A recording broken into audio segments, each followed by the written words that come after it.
70% of rape cases are carried out by familiar faces, and over 5% of rape victims become pregnant. Another proportion carry out abortion, attempt suicide, and suffer from body dysmorphic disorder. This is the case of a young Nigerian lady who decided to share her story with us on the last installment of My Experience, Her Experience with Dr. OBeLs.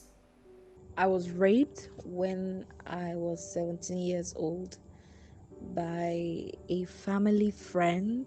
He was almost like an uncle to me because we trusted him a lot. My dad, everybody trusted him.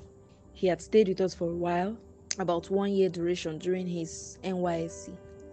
He suggested to my dad that I come to his place to write WAEC so that I would focus, read my books, and get good grades. He said if I stayed in my family house, I would get influenced by following the wrong crowd, or get my friends would, distort my focus, and it will affect my grades. My dad, being one for a sucker of good grades, he said, okay, I could go stay with him. I went to stay with him. The idea was I would stay in his room, and he would stay in his brother's room for the duration of the exam. When I got there the first day, I was given the key. Actually, didn't know he had another key. I thought I had all the keys. I was given the key to the apartment. He took some clothes. The rest of his clothes was still inside. I stayed inside. First day was good. Second day, third day, I was sleeping, and I suddenly felt this hand touching my body, and I opened my eyes. It was him. I wasn't alarmed. What could possibly go wrong? Then he started, you look beautiful. I want to marry you. I've always wanted you and stuff. He started talking funny. And I was not comfortable with the way he was talking. So I was looking at him for signs of intoxication or stuff. Then I realized he was actually high.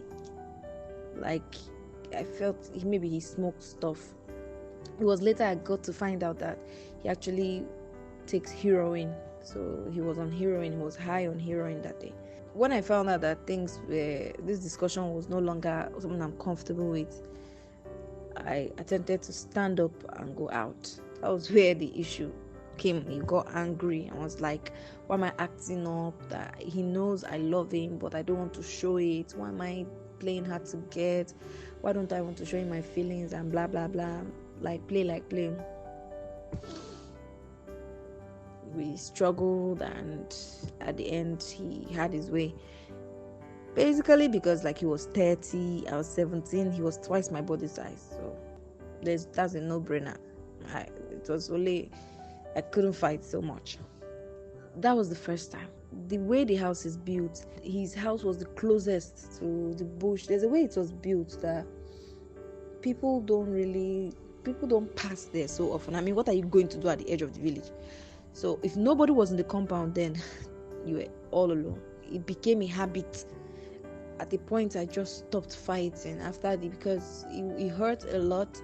For 2 weeks, I was constantly bleeding, lightly, because the first day he did that was my first time to ever had sex. After the first time the rape happened, he kept coming back. At a point, I got fed up. I mean, it's not like I had anything to lose.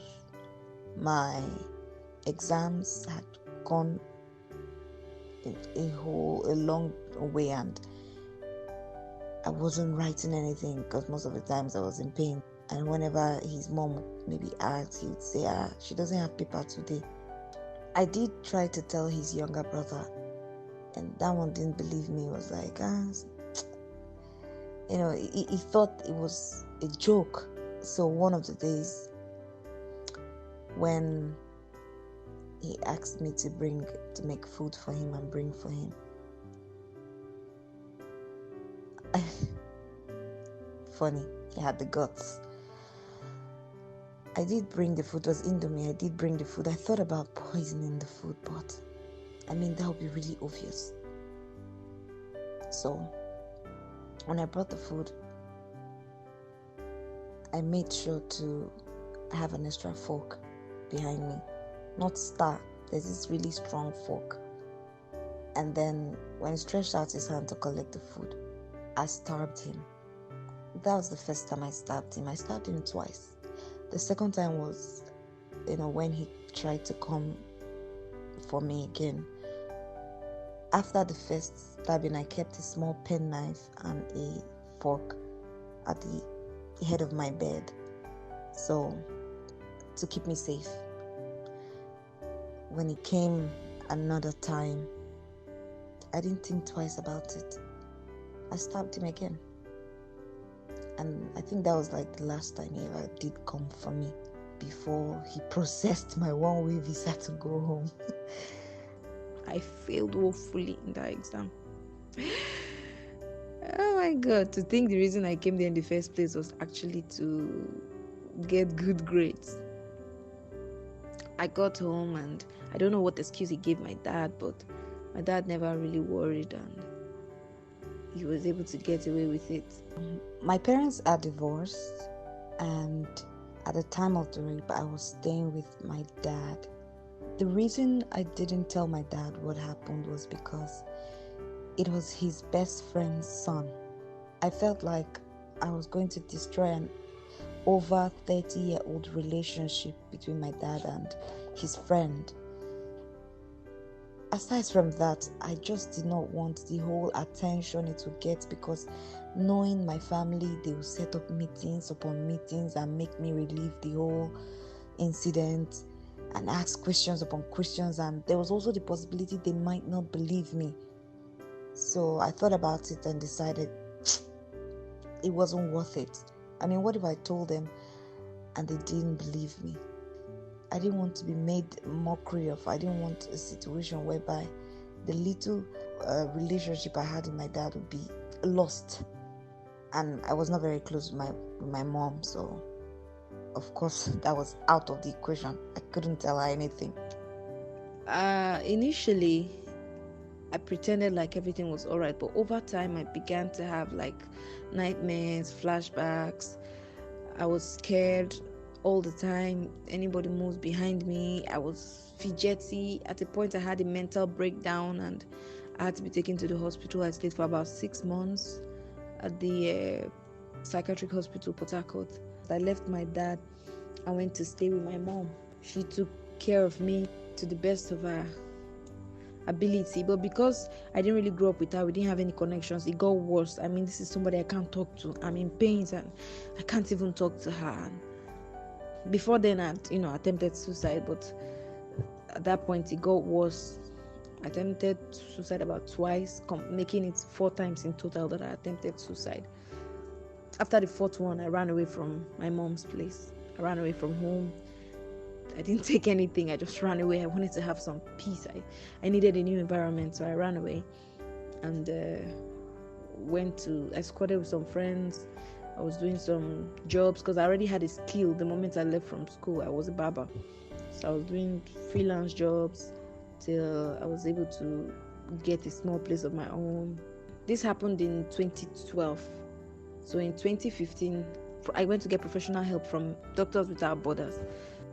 The reason I went for the help the second time was because I got raped again at a party I went to. I felt like I was going to just crash. They gave me therapy for months, and I think the therapy helped. It helped to an extent, because I had a whole lot of fears after then. When he raped me, he kept saying, I'm the only one that can want you, no one else can want you, I'm the only one that sees your beauty. Now I've taken your virginity, no man will want you, every man wants a new goods, you're second hand, you're second class, you don't deserve anyone good, just me. And always having to see him in my family house, see that this guy is walking scot-free despite what he did to me, I felt like it was true. So I developed this, what my doctor called body dysmorphic disorder. I always looked at myself, I looked at the parts that he mentioned, that it's not like you don't even have you're not tall, you don't even have a very good shape, see you don't even have small waist, your pimples. I had a lot of pimples then. I worked so hard, I've spent so much money trying to get the perfect body, trying to, work on those things that he said I didn't have, so that I can get someone deserving. And the harder I work, the more I find flaws. And it gets crazy because it's affecting me. I've not been able to keep a relationship for long. Recently I was able to keep a relationship, but right now it's threatening to break, because even though the guy is perfect and he loves me for who I am, and I just can't trust him. I feel like this guy, he's not telling me the truth. What if he finds someone more beautiful than me? What if he finds someone more perfect than me and leaves? And it has made me, I don't want to get married, or I don't want to have kids. I have a very intense phobia for having children. Like, what if my children don't want me? What if I don't become the perfect mother? What if I can't care for them and they get molested the way I was? What if? So many what ifs, and it's ruining the passion in my life. I'm fighting so hard. Recently I noticed some stretch mark on my arms, and I can't tell you how many times I've attempted to use a razor blade and just cut it off. Sometimes I tie a handkerchief around it so that I don't see it. Other times I use my foundation to cover it. Every day I'm researching new ways to get rid of it. I'm researching hospitals that do therapies that can actually clear it. I can't focus on any other thing. Like, that's gotten in the way of my life. Sometimes I'm indoors for weeks, for days, because I don't want people to see me and see my imperfection. Sometimes I feel like I could block off that part of my memory. Even when I try to block it off, the effect, the words are still there. That saying, him repeatedly telling me nobody can want you, I'm the only one that truly wants you. I want to believe that I've outgrown the phase of my life where what happened over 7 years ago would affect me. But the truth is that this is 7 years after, and I have not outgrown it. I still feel afraid to talk about it, because attempting to talk about it reminds me of the imperfections that were pointed out by that guy. And I remember that I still have those imperfections. If anything, I even have more. And it's like it puts all my focus on starting afresh to get rid of the new imperfections I have. It scares me that I might not be able to truly open my heart up to anybody.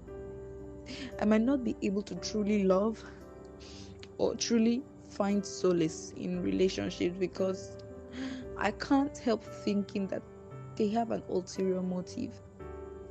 Because the society now is it's so scary.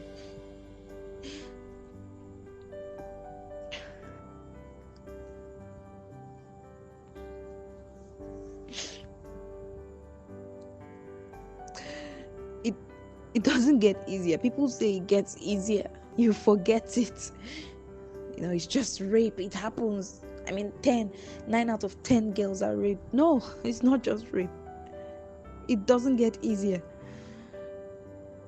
There's always that thing that you lose when rape happens to you. There's that part of you that dies, that you're not able to get back. And no matter how far I've come, no matter how many accomplishments I've made, in my closet, in my heart of hearts, I just know that there's that part of me that nothing in the world is able to fill, not even all my accomplishments. I honestly wish I didn't have to talk about this, but I have to.